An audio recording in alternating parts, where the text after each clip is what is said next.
She has given me the ability to, I've left early, I've gotten home late, she's always encouraged me. She's invited all these guys over, nearly all of them to come over to eat.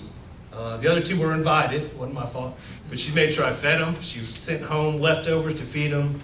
She sent snacks, but she has really made a difference. If I couldn't have done this without her, so I appreciate that. Too many, I'm sorry.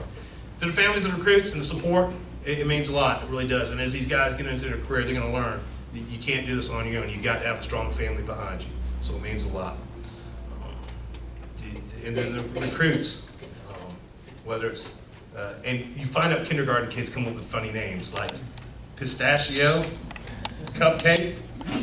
Yeah, so there's some interesting names, but they've had good attitudes, even when they're down, even when we've had to be a little firmer with them than they expected. That their laughter, their willingness to learn, you've really made it an honor and a pleasure to teach you. So this is the beginning of everything for your career. I would tell you, don't stop learning, don't stop training, don't stop listening. All these guys in the back you're going to go work with, listen to what they're telling you, because they've been there. We've all been there before. So listen and learn. And don't stop serving. Don't stop serving each other. Don't stop serving the public, your department. I mean, that's what we do. We live a life of service, so make sure you do it. So make the difference. Okay? Now I'd like to ask King Grimes, our city administrator. He's going to step forward, and he has a few words to say, and we'll go from there. Thank you.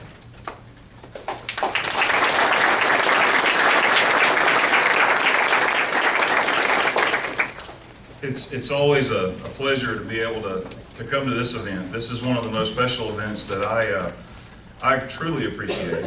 And so formally, I want to say on behalf of Mayor Tony Kennon and our city council, Mayor Kennon's out of town today, I believe he's in Georgia, but we have, I think, 3 city council members here, if you'll raise your hands. Miss Joni, Miss Annette, and Mr. Jeff. And am I missing anybody?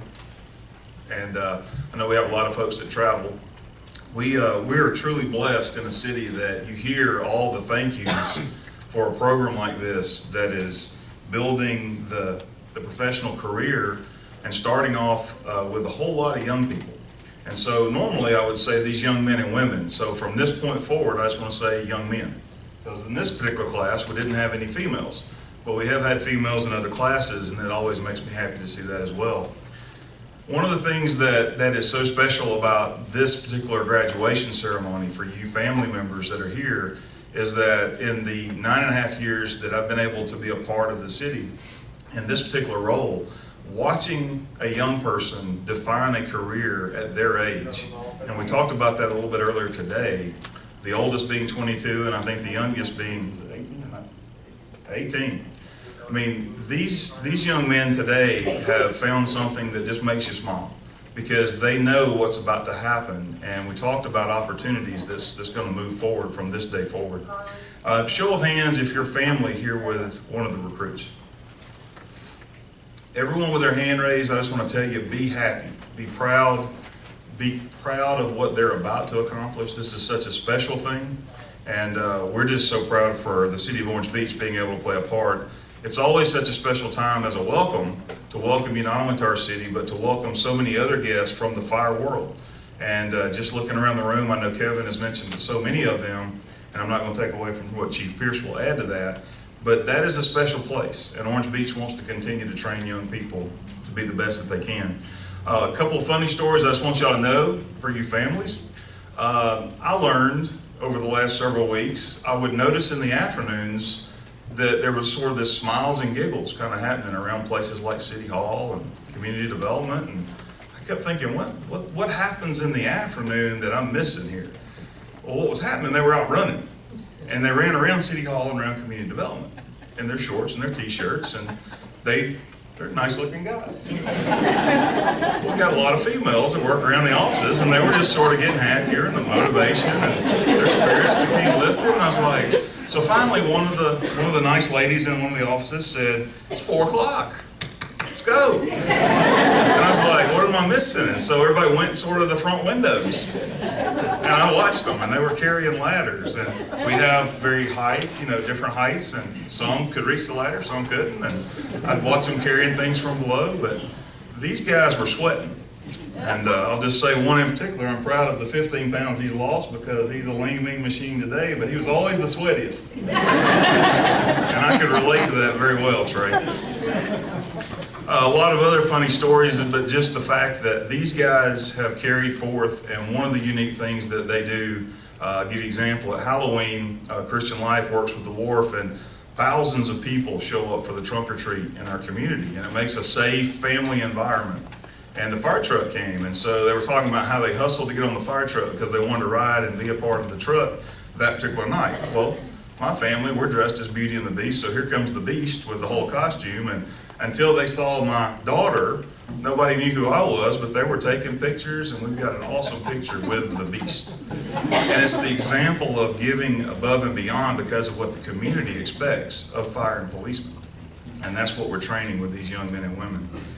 I want to end the welcome with just a couple things that is to encourage you young guys. And so I will look forward, so I'm speaking the mic, but I'm talking to you.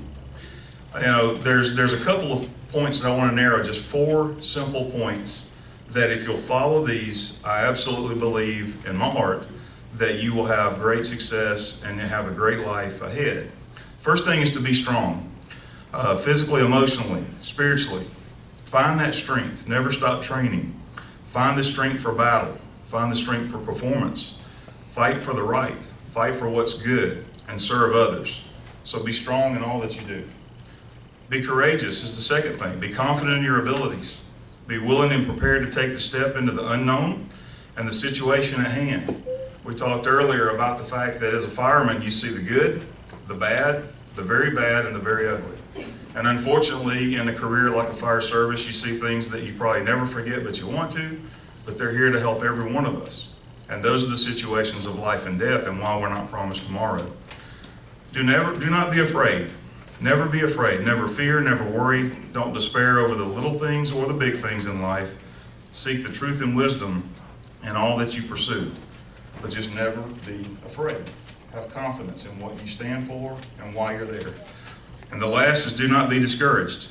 Never allow doubt, frustration, and the desire to quit overwhelm you in your daily tasks at hand. Find a way to get it done. Be a positive influence on others, especially when times seem down. You heard about the physical training that goes on and the PT. And for these guys, I've watched it, and obviously many have from my stories, but it's never going to get tougher than it's just been. It's going to get better because you're already stronger and you're already prepared and you're already confident in your abilities, and it's only going to get better if you continue to learn. And the goal of those 4 points for all of us in life is if you can follow those 4 points in your daily life, you will absolutely know because it's proven in Joshua 1:9. Joshua 1:9 is a special verse for a lot of us because of a young man that's not with us anymore who went home to heaven on April 30th, 2016. Several of these guys went to school with him. I am confident that they will carry forth the leadership that we need and that they will absolutely pursue in their own lives because of what we know we can stand for because of how Nathan Harris did.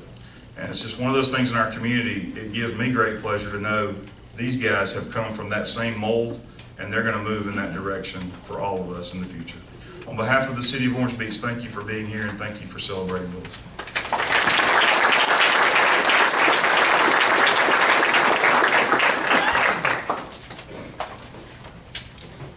Good afternoon. I'm Chief Pierce with Orange Beach Fire Department.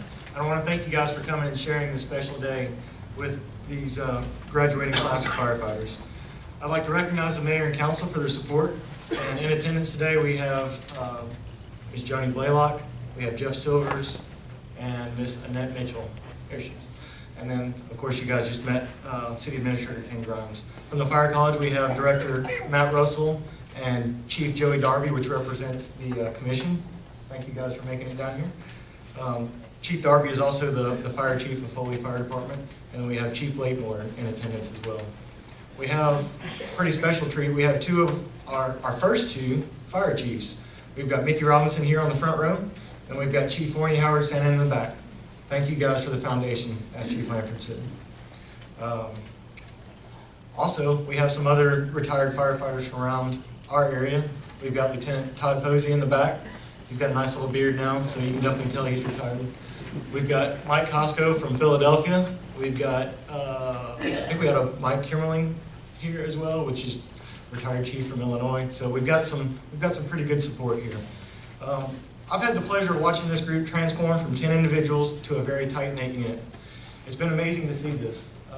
Even better is to see the strides that they have made both physically and technically. So on Friday before rookie school began, they all got new turnout gear, and it was in bags, and they had to take it, they had to open it all up, put it all together, and for many of them, that was where the first challenge began. Trying to figure out how to put the pants over the boots and the suspenders on the pants, and then try to figure out how to get it all put on. And it was pretty rough, we'll just say that.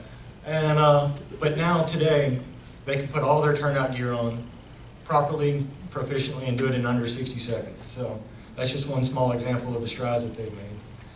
Of course, none of this would be possible without the leadership and instruction from Chief Lanford and the rest of the instructor staff. I've been impressed by the level of instruction and the high expectations placed on these recruits. These instructors want to ensure the safety of every individual that they have trained. As a fire chief, it makes you proud when you see the support and endeavor like this receives. Every crew has had a hand in training these 10 individuals. Chief Lanford specifically has done an exceptional job of organizing, coordinating, spending untold hours ensuring these firefighters will be ready to serve. He is not as young as I remember him when I first started, and he did remind me almost daily, man, these guys are killing me. But he never let that show. He was always here, always ready to take them through their next evolution. Good job. Now to the real reason I'm up here. At the beginning of the class, when Chief Lanford and I started having discussions of who would give the speech for this graduating class, we knew we wanted it to be someone from outside the organization. As Chief Lanford said, these guys have heard about all that they can stand of us. So we started laying out the qualities that we wanted to have in a speaker. We wanted to have a speaker that has a passion for the fire service, is progressive, understands the sacrifices required to serve others, dedicated to promoting safety among our profession, and forward-thinking. I know that sounds like a very tall order, but when we started thinking about Chief Pat Grace, we realized it really was a pretty easy selection. Chief Pat Grace is from Escambia County Fire Rescue, and just a little bit of history about him. Chief Grace started his career in upstate New York, and this may be his one shortcoming. We have worked with him, so he can speak a little bit better to where we can understand him. But seriously, 41 years ago, he began working with a small volunteer fire department in upstate New York. His dedication provided him with a path rising to eventually become chief of the department for several years. As he started to realize his true passion, he began to seek a full-time career in the fire service. Unfortunately, he found in New York State, fire departments did not allow you to apply if you were over the age of 29. Chief Grace was 36 at the time. For a lot, this would be a sign that it's time to take a different path. But Chief Grace is not like most. He began looking in other areas, even moving to Gulf Breeze, taking a significant pay cut and digging ditches, just so he could be in an area where he had an opportunity to serve. Of course, he did join the Gulf Breeze Fire Department while he was down there. It took 3 years of working in a job that his heart was not in before he finally got the call. Milton Fire Department wanted him. Now, Chief Grace was 40 when he went to rookie school. I think that's twice everybody's age up here, except for Latham. So think about that, guys. I mean, that was rough, I'm sure.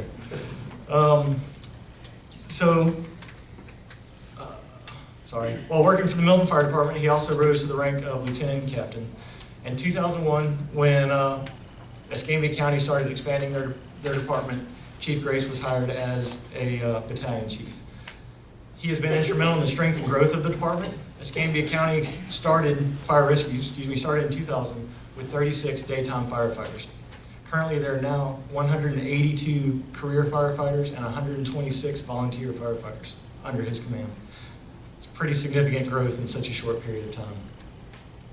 Chief Grace has worked diligently to ensure his firefighters are prepared and trained, but more importantly, his firefighters are hard workers that care for their community, look out for each other's safety, and are always willing to assist, even if it is just coming to Orange Beach and help loading hose. But I believe if you ask Chief Grace, though, probably most important to him is his family. He's been married for 40 years, again, twice the age here. He has a son, a daughter, 4 grandsons, and a granddaughter expected next week. So please welcome Fire Chief Pat Grace.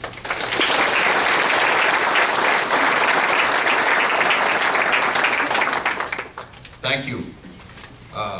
Administrator Grimes, City Council people, Chief Blakemore, Director Russell, Chief Howard, retirement must be pretty good for you. You look better than you did when you were working.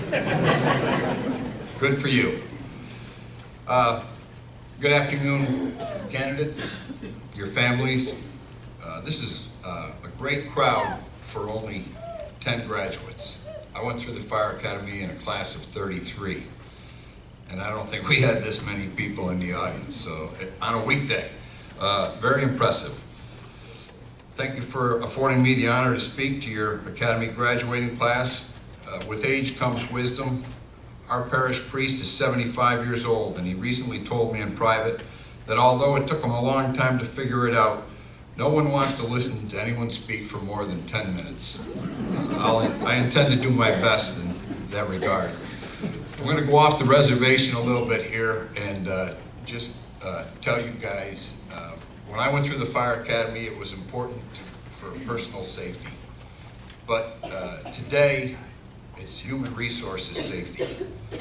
Be careful what you say, be careful what you do, be careful what you look at, and just know that you're always being watched and you're role models. You will be role models as firefighters. And obviously, as Administrator Grimes said, people are paying attention to you, even if it's just running around the building, okay? You're at a wonderful point in your lives as you embark on a richly rewarding career as a firefighter. I'm sure that your instructors have made it clear to you that you will only be as great a firefighter as you choose to be. This isn't a job for people who may be faint of heart. I like to think of it more as a vocation or a passion than just a job. Almost immediately after the attacks on the World Trade Center in New York, where 343 of FDNY's